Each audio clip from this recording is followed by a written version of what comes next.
The rain fell in thin threads over the perfectly symmetrical gardens of Hawthorne Manor, making the rose petals droop under the weight of the water, and the scent of wet earth spread through the cool autumn air. Crossing the immense wrought iron gate, Helen Grace clutched her worn wool coat tightly against her slender frame, which did little to guard against the biting wind blowing from the nearby lake. Her eyes, hidden beneath the brim of a simple hat, lifted to face the house ahead, a true palace of pale stone, whose enormous windows projected beams of golden light outward as if, behind them, another world pulsed, a world that had once been hers, but now seemed as distant as a forgotten dream. As she reached out to ring the bell, she felt the weight of all the choices that had brought her there, and also the metallic cold certainty that her past would have to remain locked away with 7 keys. The door opened with a soft creak, revealing Mrs. Whitmore, the mansion's housekeeper, a woman with a straight posture, stern gaze, and white hair impeccably tied into a bun as perfect as the shine of the silverware displayed in the entrance. The woman measured her with a clinical look, one that assessed more than clothes and posture. It seemed to weigh intentions. "You must be the new nanny," she said, in a tone that did not invite conversation. Helen only nodded, murmuring a discreet, "Yes, ma'am," as she took a hesitant step inside. The main hall opened before her with an almost physical impact. The polished marble reflected the crystal chandeliers hanging from the very high ceiling, where the golden glow of the lamps seemed to capture and trap warmth. Helen, however, looked away. She knew very well what it was like to live surrounded by luxury, and knew even better what that luxury could cost. Mrs. Whitmore led Helen through corridors branching like labyrinths, ascending the imposing marble staircase whose echo of footsteps sounded like tiny hammers inside her head. Every painting on the walls, portraits of ancestors in gold frames, pastoral landscapes exuding an almost arrogant nostalgia, seemed to whisper stories of centuries of power and privilege. But Helen was not there to dive into those stories. Upon reaching the upper floor, she heard, coming from a room ahead, a soft and delicate sound. A child's laughter, crystalline and brief, as if it had escaped unintentionally. She entered the room and found Emily Di Lorenzo, sitting on the plush carpet, surrounded by dolls and expensive games, but with a look that seemed unattached to any of it. Helen knelt on the floor, her knees sinking into the softness of the carpet, and offered a careful smile. "Hi, Emily. May I play with you?" The girl watched her with silent curiosity, as if measuring a stranger before deciding whether or not she could trust her. It was at that moment that a powerful presence filled the room. The door opened and Christopher Di Lorenzo entered, tall, broad-shouldered, impeccably dressed in a dark gray suit that seemed molded to him. His eyes, ice blue, rested on Helen with the precision of a scalpel. "I hope you understand my daughter is special. I don't like people asking too many questions. Is that clear?" Those words, heavy with warning, struck her chest like a reminder that any carelessness could reveal secrets she could never allow. Helen held his gaze for a brief moment before answering, her voice firm but without arrogance. "I'm only here to take care of her, sir." The tension seemed to thicken in the air, but Christopher, without changing his expression, merely nodded once and withdrew. Helen exhaled slowly, turning back to Emily and offering a set of building blocks. The girl hesitated but came closer, lightly touching Helen's fingers in a timid and almost ceremonial gesture. A gentle warmth spread through her chest. That was why she was there. Not for the salary, not for comfort, but for something purer and rarer. The silent bond born when someone truly needs you. Later, settled in the small room assigned to the nanny, Helen sat on the edge of the narrow bed, watching through the window the dance of the trees in the wind. The city lights sparkled in the distance, a constant reminder that this world of stone and glass was only an island amid something much greater. She opened the drawer of the bedside table and pulled out a thick paper envelope, sealed with red wax. Inside were documents, certificates, signatures, bank statements, capable of transforming the way everyone in that house saw her. But not now. The time to reveal anything was far away. As she adjusted the pillow, intrusive memories began to creep in. The excessive shine of gala halls, the clinking of crystal glasses, forced laughter and calculating glances, the sickly sweet scent of expensive perfumes and the suffocating weight of family expectations. She remembered the hands that pushed her toward a future she did not want, promises that were nothing but disguised shackles. And she remembered, above all, the day she decided to burn the bridge behind her, abandoning not only a surname but an empire. But on that cold bed, restlessness would not leave her. Christopher Di Lorenzo was not a complete stranger. Their paths had crossed years ago at social events where both moved like pieces on the same chessboard. Could he recognize her?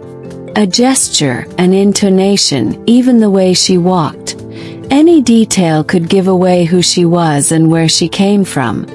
And if that happened, her carefully rebuilt life could collapse in minutes. A light sound pulled her from her thoughts. Tiny footsteps in the hallway, almost inaudible on the carpet. The door opened slowly, and Emily entered, hugging a worn teddy bear to her chest. "Can I sleep here?" she asked, her voice soft, laden with a shyness that touched Helen deeply. Without hesitation, she pulled the blanket to the side. The girl curled up next to her, and at that moment Helen knew, with a nearly painful clarity, that her return to this world had nothing to do with wealth or secrets, and everything to do with protecting this child, even if it cost her more than she had already sacrificed. The next morning, Helen awoke to the soft sunlight filtering through the light linen curtains and the distant sound of birds sheltering in the oaks around Hawthorne Manor. Emily still slept curled beside her, the teddy bear pressed against her face, as if afraid someone might take it away. Helen spent a few seconds just watching that tranquility, feeling the calm breath of the girl and realizing how something so simple could generate an almost painful peace.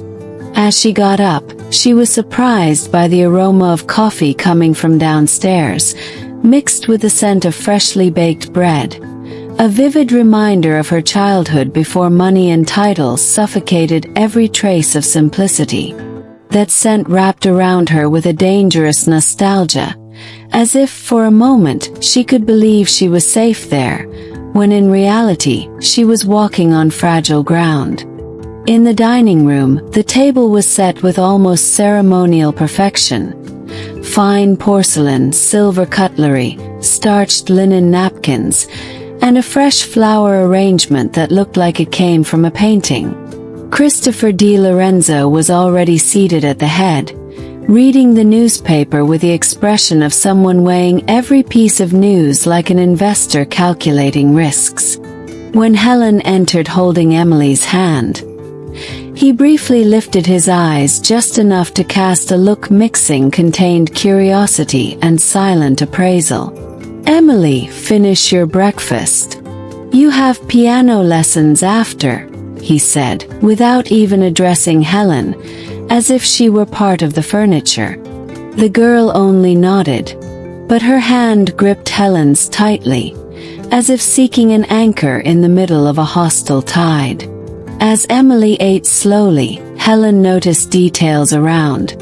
A family portrait hanging above the fireplace, showing Christopher, a young woman, and Emily as a baby. The woman's smile in the painting seemed frozen in time, but there was something in her eyes that conveyed a disturbing melancholy, as if she knew her place in that home was as fragile as the frame protecting it. Helen looked away before Christopher noticed her interest. She knew any sign of curiosity would be misinterpreted, and the last thing she wanted was to attract questions about herself. She had learned long ago that in houses like that, watching too much was almost as dangerous as talking too much. After breakfast, Helen accompanied Emily to the music room. The black grand piano, imposing in the center, looked more like a sculpture than an instrument, polished to the point of reflecting the face of anyone who approached. Emily sat on the bench and, with delicate fingers, began to play a simple melody, but one full of hesitation. Helen, sitting close, noticed the girl glanced at her out of the corner of her eye, as if seeking approval. "That's beautiful, Emily," she said softly, and the girl's expression changed, a brief smile appearing like a shy ray crossing dense clouds. At that moment, Helen saw the child, not the lonely heiress of an empire. She also realized that, for Emily, affection was a territory as unknown as it was dangerous, and that only increased her desire to protect her. In the garden later, as they walked between perfectly trimmed hedges, Emily began to talk about small things.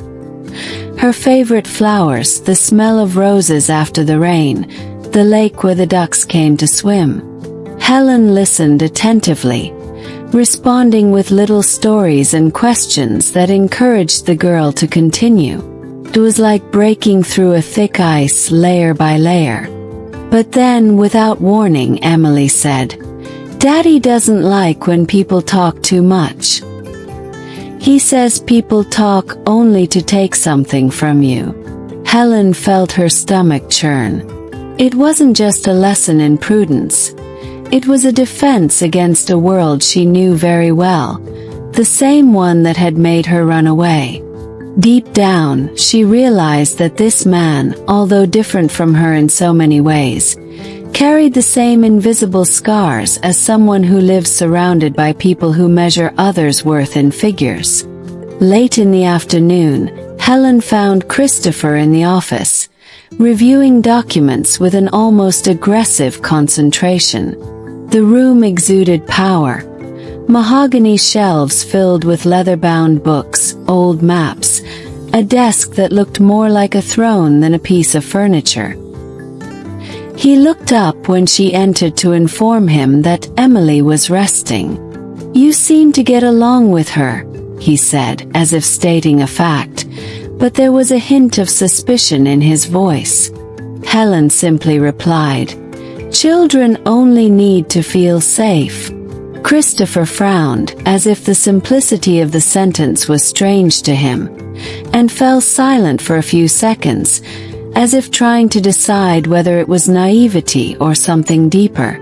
In that brief moment, Helen felt he was about to say something important, but he returned to his papers, closing the moment like closing a door.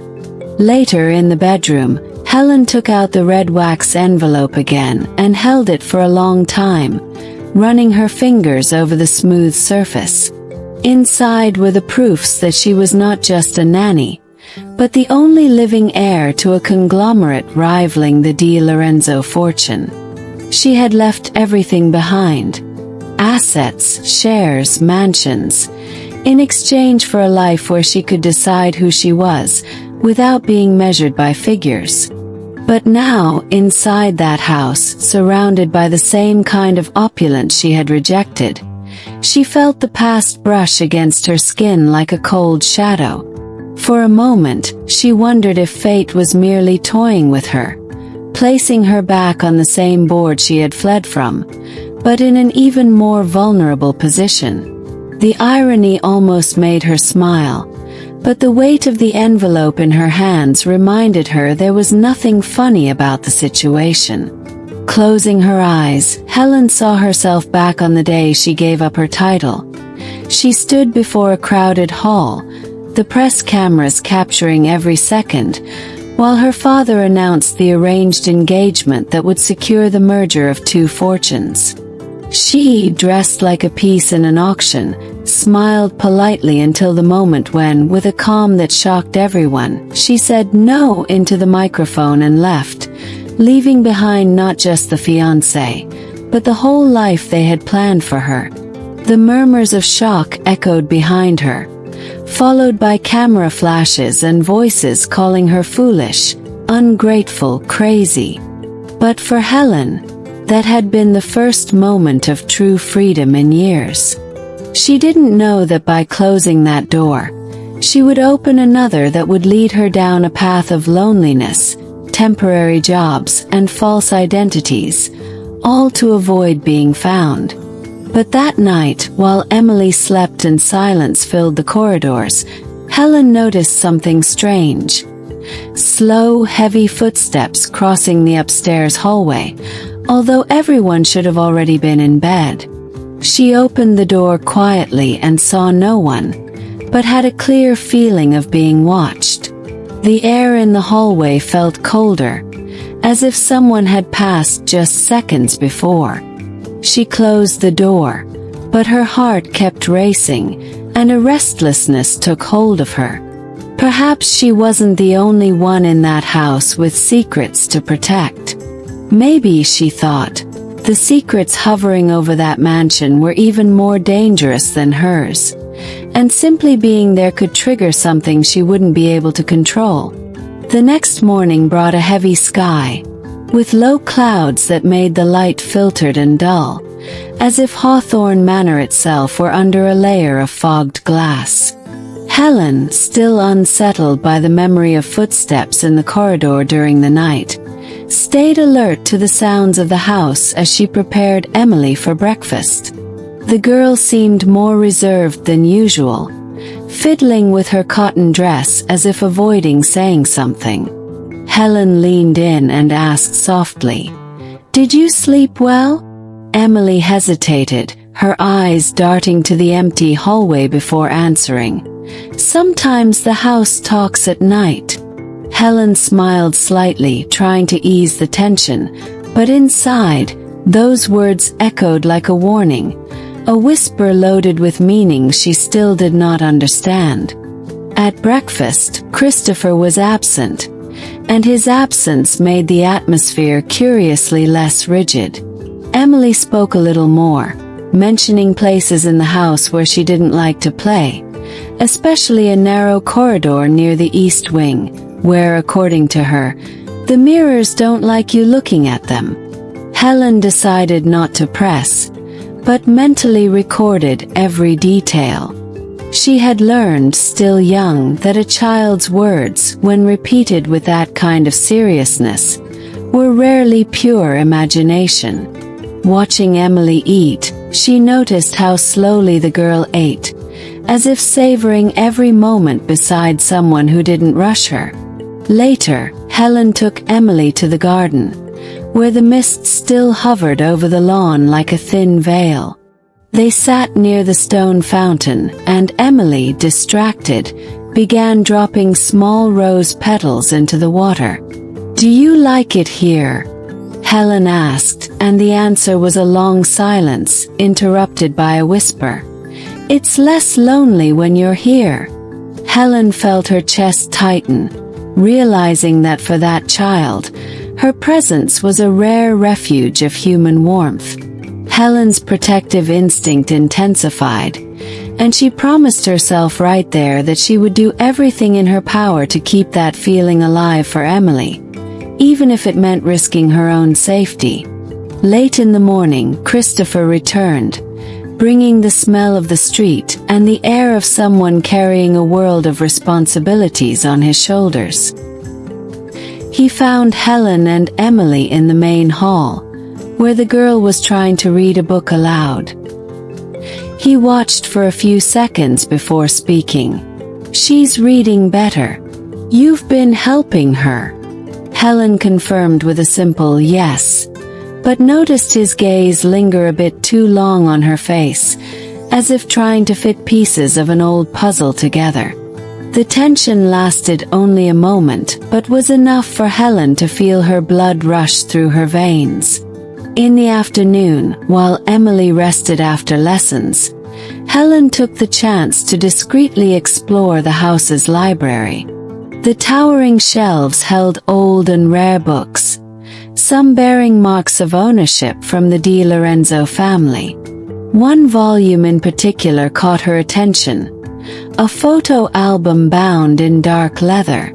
As she flipped through it, she found images of social events from years ago: balls, inaugurations, charity meetings. And there she was, Helen, captured in a corner of a photograph, wearing a blue dress and a rehearsed smile. Her heart raced, and she closed the album quickly, fearing someone might enter and see. That proof that her presence had already been recorded in the same social circle as Christopher was exactly the kind of detail that could ruin everything. That night, after putting Emily to sleep, Helen returned to her room intending to finally rest. But like the night before, subtle sounds began to emerge from the corridor. Slow, almost dragging footsteps, and a slight creaking of wood that seemed closer with each moment. She opened the door slightly enough to peek, but again there was no one. The hallway was silent and still, except for a slightly crooked picture on the wall, something she swore she hadn't noticed before. A shiver ran down her spine. Determined not to let it go, Helen walked slowly down the corridor, barefoot so as not to make noise. As she approached the east wing, she noticed the light from the sconces seemed dimmer, and the air colder. She passed in front of a large antique mirror with a golden frame and saw her own reflection, but for a fraction of a second, she swore she was not alone in the reflection. She recoiled immediately, her heart pounding wildly. She returned to the room and closed the door, feeling a mix of fear and indignation at not being able to explain what she had just seen.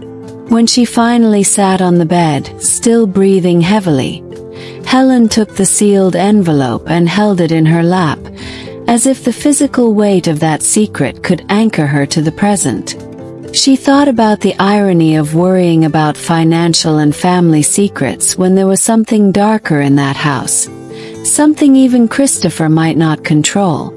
For a moment, she wondered if he also heard the house talking at night, or if it was only her and Emily who noticed. The doubt gnawed at her, and the feeling that there were hidden layers in that mansion grew every day. Before sleeping, Helen approached Emily to check if she was covered. The girl, half awake, murmured, "Don't go near the mirrors at night." Helen froze, feeling the cold climb her spine. Emily turned to the other side and fell asleep again, leaving Helen alone with that warning, which seemed older than the house itself. Leaving the room, Helen already knew she needed to discover what was hidden behind each reflection, behind every prolonged look from Christopher, behind every shadow that moved when no one else was watching. The night at Hawthorne Manor seemed to stretch infinitely, like a dark veil hiding ancient secrets in every corner of that majestic and intimidating mansion, whose walls carried stories of glories and nearly forgotten betrayals. Helen remained sitting by the window, eyes fixed on the misty garden, trying to decipher the fine line between what was real and what fear insisted on creating in her mind. She knew that, although she had renounced everything, the inheritance of the fortune was not just a name on a will. It was a trap, a curse disguised as an opportunity, and the mansion seemed to whisper that her past would not easily leave her. Every step she took through the house, Every look exchanged with Christopher was a dangerous dance between truth and disguise, between the innocence of the nanny and the complexity of the woman hiding behind that restrained smile. The sealed envelope lay on the table nearby, a constant reminder that, no matter how much she tried to be just the caretaker, part of her blood ran in the same stream as the old high society families, and that connection could destroy everything she had built in that new world. The next day, Helen noticed Christopher was more attentive than ever, as if he had begun to feel her invisible presence among the mansion's luxurious corridors. He watched her silently during meals and his subtle questions. "Where did you learn to play with children like that? Or do you have family close by?" seemed less innocent than they appeared, carrying an almost challenging tone that made Helen carefully measure every word. She knew she couldn't reveal anything, not yet, but the growing tension made the air in the house thick, as if the space itself held its breath, waiting to see who would reveal their secret first. Emily, for her part, continued to open up slowly to Helen, sharing small fragments of her stolen childhood and her almost tangible fear of losing any true affection. Helen felt torn between the desire to protect that child and the fear that her past could be the link that would break that fragile bond, turning everything to dust before her eyes. During a gray afternoon, as the rain drummed on the library windows, Helen decided to search for more clues among the mansion's old archives, knowing the past stored there could be the key to unraveling the mystery that threatened to engulf all her efforts to start over. Flipping through papers yellowed by time, she found letters between members of the Di Lorenzo family and other influential families that spoke of alliances, betrayals, and losses, and among them, a vague mention of a missing heiress, who was never named directly but whose absence seemed to weigh on the Di Lorenzo's name like a persistent shadow. Helen's heart beat faster, and she realized that this heiress was, in fact, a part of herself that she had tried to bury years ago, and now, amid that labyrinth of secrets and ghosts, was beginning to rise like a storm about to break. Fear and hope mixed, creating an inner turmoil she had to face, no matter the cost. Meanwhile, Christopher struggled with his own demons. The responsibilities of keeping the family empire intact, the pressures of society, and the weight of loneliness had hardened him, making him a difficult man, sometimes even cruel, but also vulnerable in a way few could see. He began to realize that Helen was not just an ordinary nanny, but someone with a complex past and a strength that unsettled him. In a rare conversation, he confided in Helen that he feared losing Emily to the same emptiness that had consumed him in his youth, and that, for that reason, he needed someone he could trust to take care of the girl. That revelation, spoken in a low and almost hesitant tone, made Helen feel that despite the distance, a fragile bridge was forming between them, a bridge that could be destroyed by the truth they both tried to hide. As the days passed, Helen noticed that her presence in the house began to stir whispers among the staff, murmurs about her origins and the unusual way she cared for Emily. Some looks carried suspicion, others admiration, but Helen knew time was working against her, and it would take just one slip for her secret to be exposed. She began to question whether she had made the right choice abandoning her fortune to be just a nanny, and if that world of luxury and appearances really offered any refuge. The longing for anonymity and freedom seemed like a distant dream, while the reality of the mansion grew increasingly oppressive and full of invisible traps. One night, when the moon hid behind heavy clouds, Helen heard footsteps in the corridor again, this time clearer and firmer. Her heart raced, and she slowly got up, heading toward the source of the sound, the east wing of the house, where the old mirrors continued to reflect more than just simple images.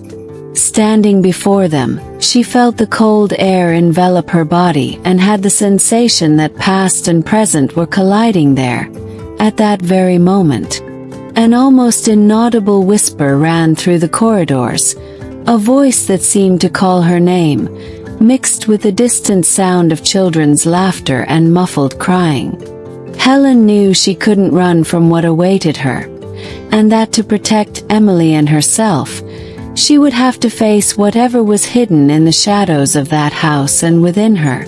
In the silence that followed, Helen returned to her room, finding Emily sleeping peacefully, her face lit by the soft light of the lamp. Watching the girl, Helen felt a wave of love and responsibility that filled her with determination. No matter the cost, she would not allow the past to destroy this new chance at happiness. But she knew the secrets would not stay hidden forever, and that Christopher, increasingly involved, could be both an ally and an enemy, depending on when and how the truth came to light. The tension between them was like a stretched rope, ready to snap, and Helen walked on it with careful steps, aware that a fall could be fatal to everyone. The next day brought an unexpected meeting. Christopher called Helen to talk in his office, a place where power seemed to materialize in every dark piece of furniture, and in the heavy air charged with important decisions.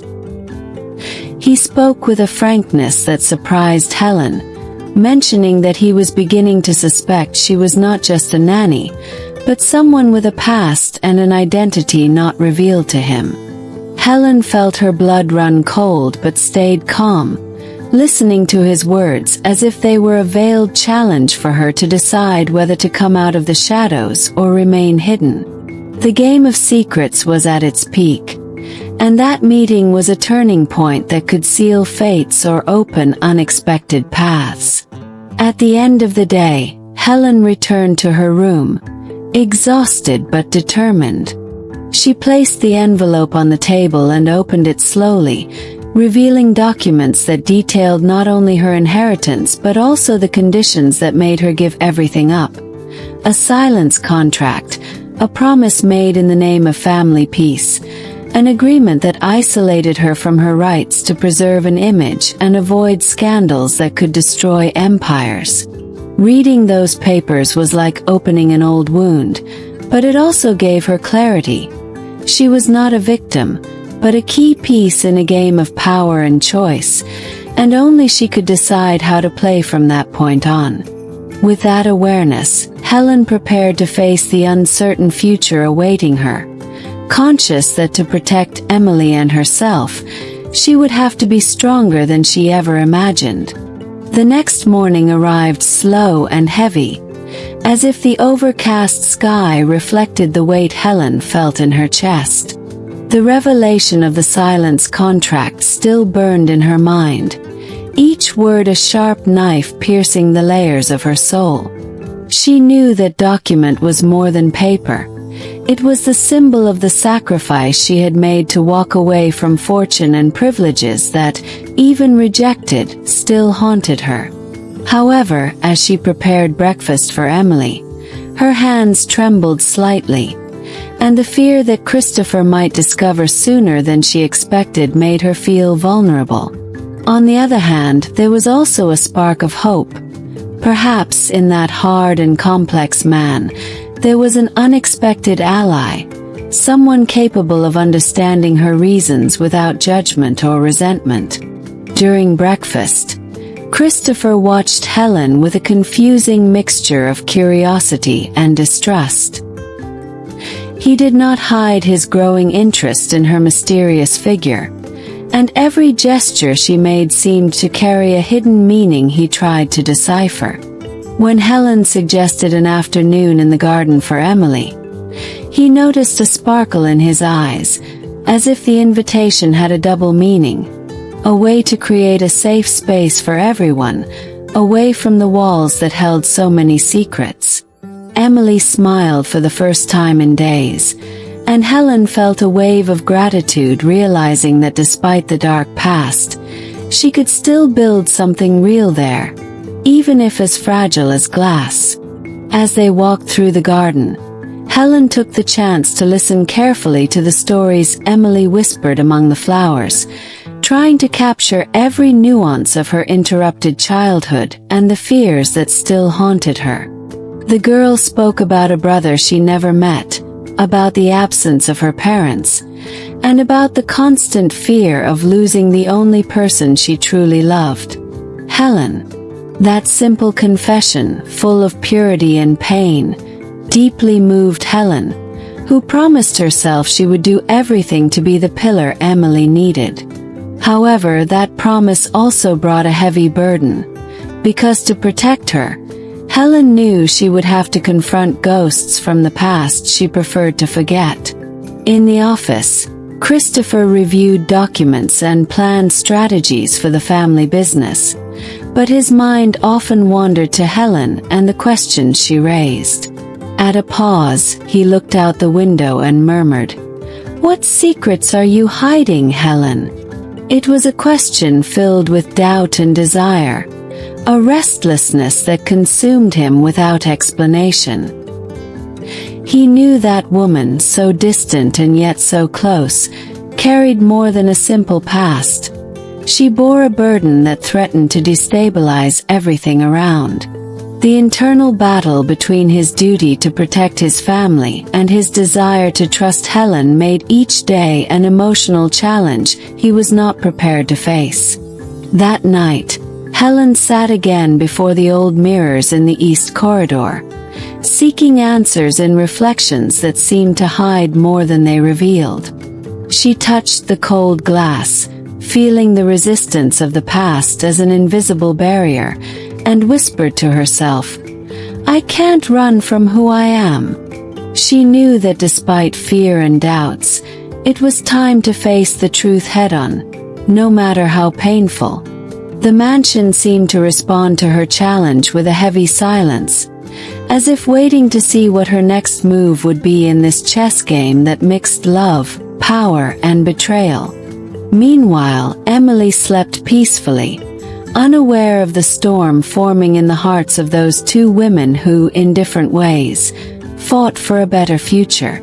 Helen watched the girl for long minutes, maternal love growing with every breath, strengthening her resolve not to let the past destroy that fragile hope. She knew protecting Emily meant also protecting her own soul, and that the choices made from that moment on would define not only their fate but that of the entire Di Lorenzo family.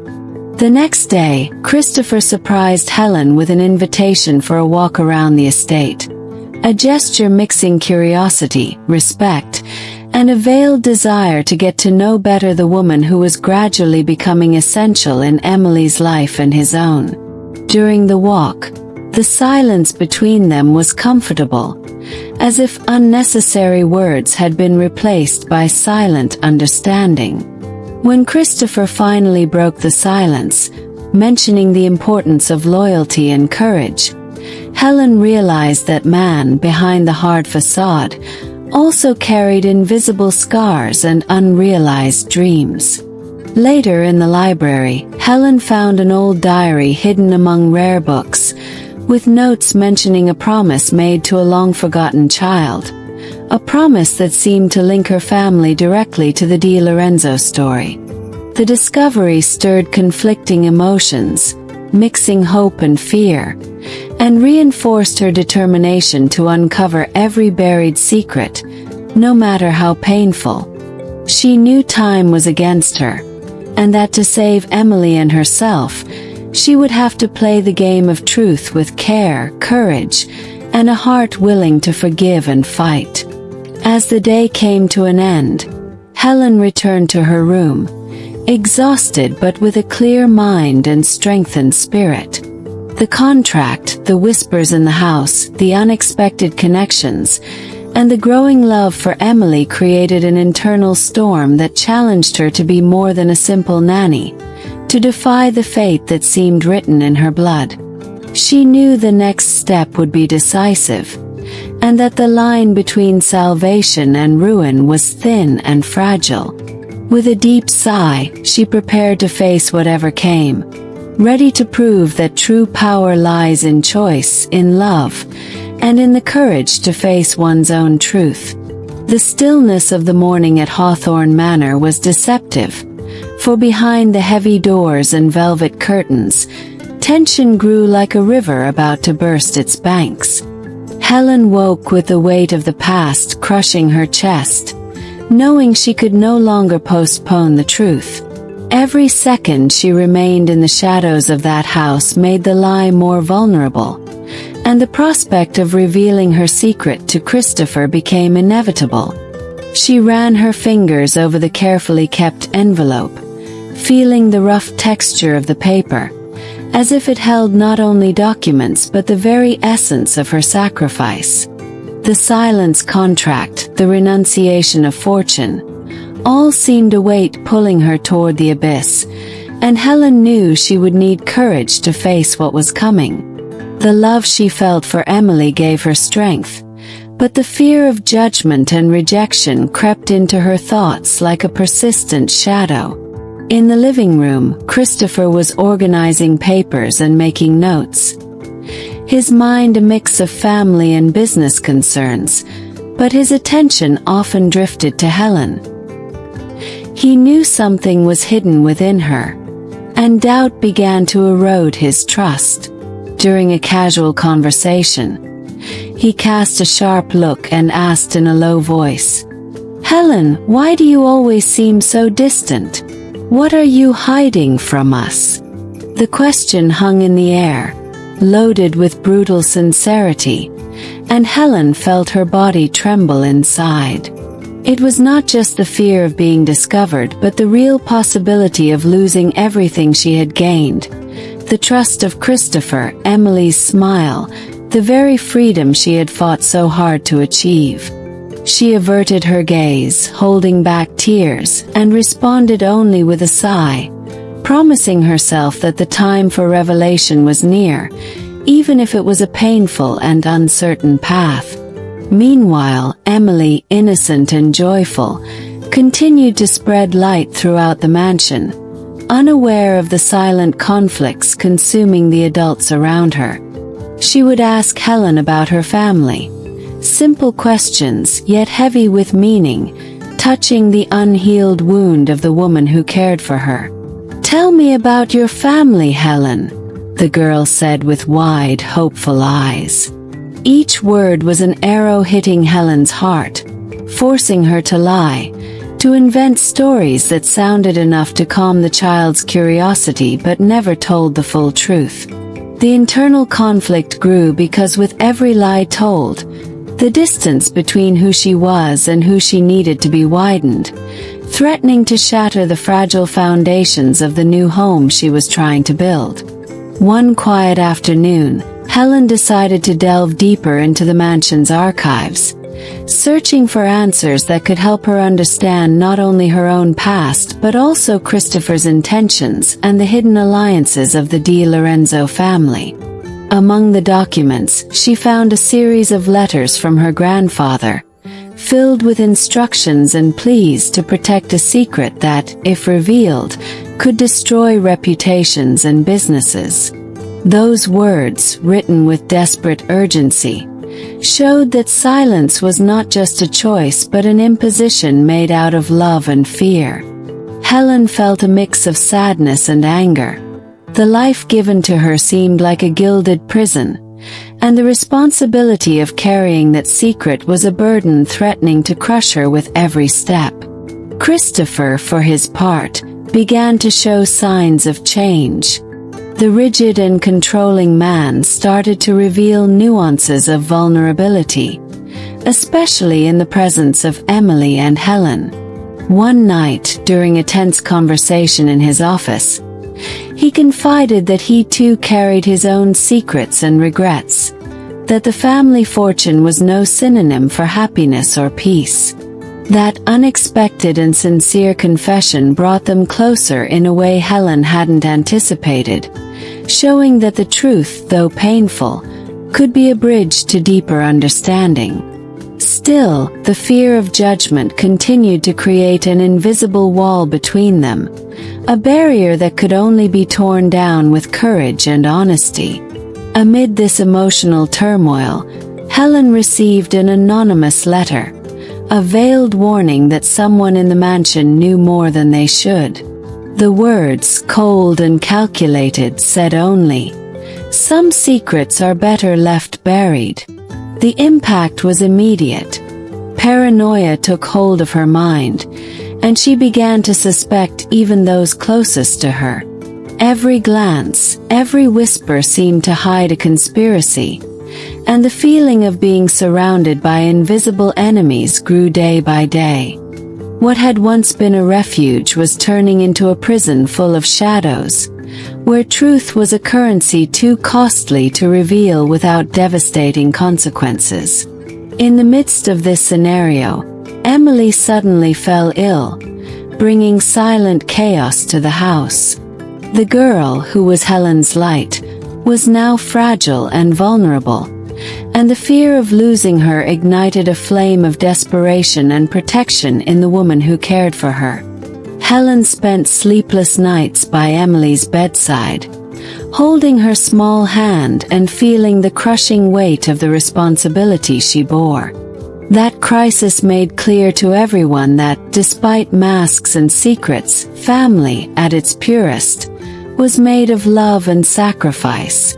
Christopher, moved by his daughter's fragility, approached Helen sincerely, offering help and support, breaking down the invisible barriers that separated them. As the day's end approached, Helen knew she could no longer postpone the revelation.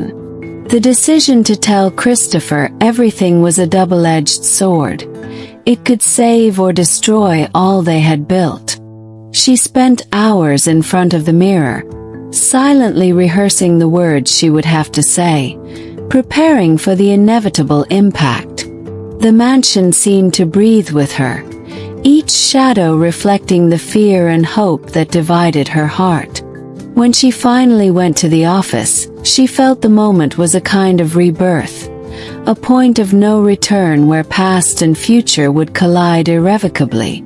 The door opened slowly, and Christopher waited, eyes fixed and expectant. Helen sat down, hands clasped in her lap, and began to tell her story, revealing the truth about her heritage, the abdication of the fortune, and the reasons that led her to choose a simple life to care for Emily. The words came heavy, laden with emotion, and the room seemed to shrink under the weight of that confession. Christopher listened silently, his eyes reflecting surprise, pain, and a deep admiration for Helen's courage. When she finished, the silence that followed was dense, like a wall built to protect them both, now torn down. The fate of the Di Lorenzo family, and especially Emily's future, depended on that moment, and they both knew nothing would ever be the same again. When the door closed behind them, the silence between Helen and Christopher felt less like a void and more like a minefield about to explode. Helen, heart racing, didn't know if she had the strength to continue, but the need to be transparent with a man who trusted all of it was stronger than the fear of what was to come. Every word that came from her mouth carried years of pain, sacrifice, and the brutal choice to give up the family fortune to live a true life alongside Emily, the girl she loved as her daughter. Christopher listened in absolute silence, his expressions changing with every sentence, a cruel mix of surprise, disbelief, and a silent respect beginning to form.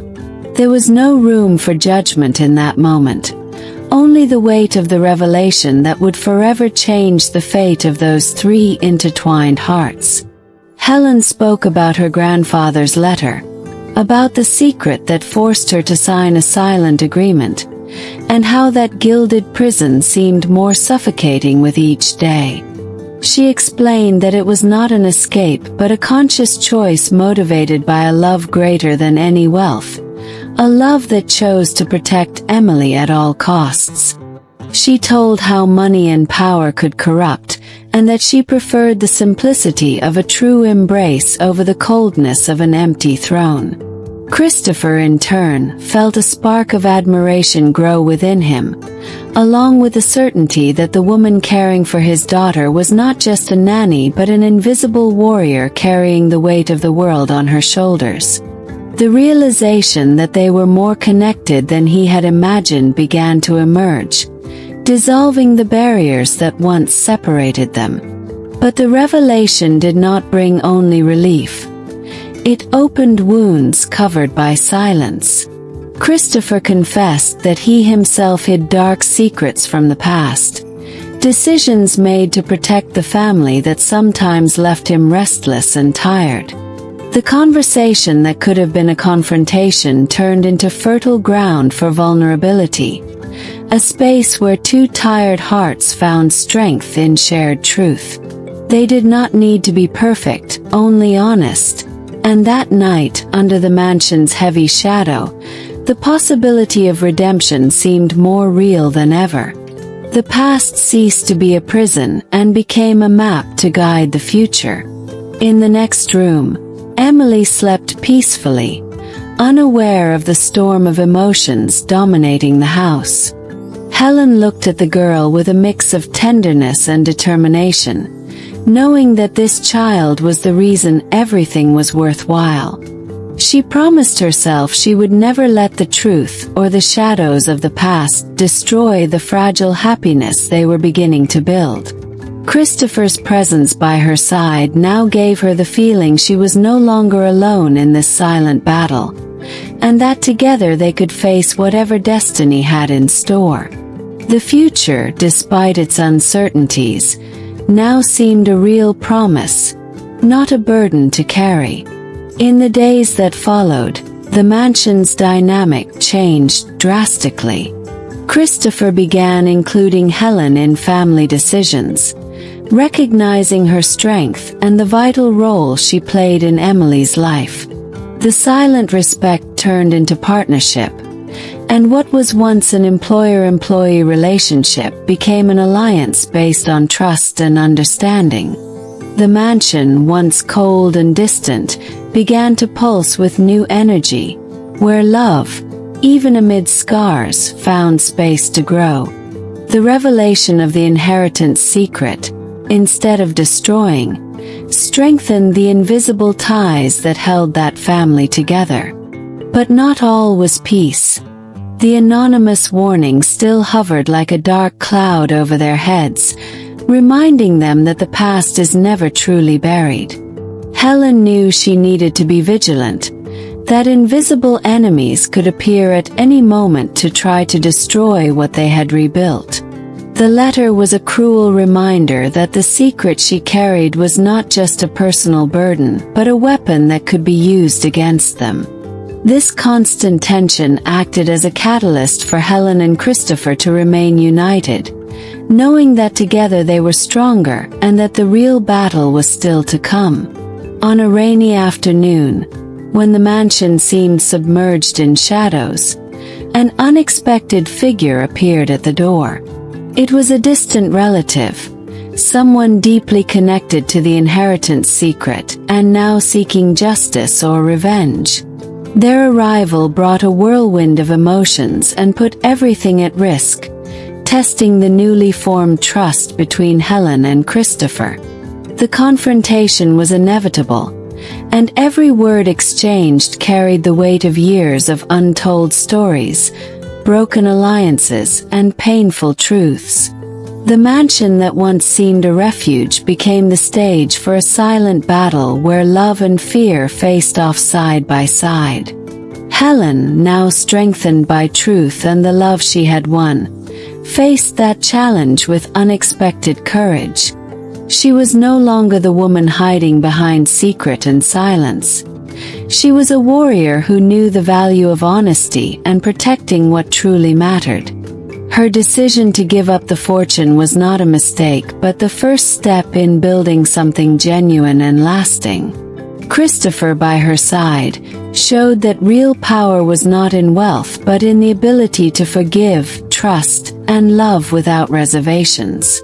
Together, they redefined the meaning of family, creating a legacy that transcended money and appearances. When the lights finally went out that night, the air was charged with promises and renewed hopes. Helen held Emily's hand, feeling the warmth of life pulsing in her small palm, and looked at Christopher with eyes now reflecting peace and determination. The past had not disappeared, but it no longer had the power to dominate them. They were ready to face the future, knowing that love, with all its complexity and challenges, was the only inheritance that truly mattered. And so, in the Hawthorne mansion, under the same roof that had witnessed secrets and sacrifices, a new story began to be written, not of riches or secrets, but of unconditional love and hope.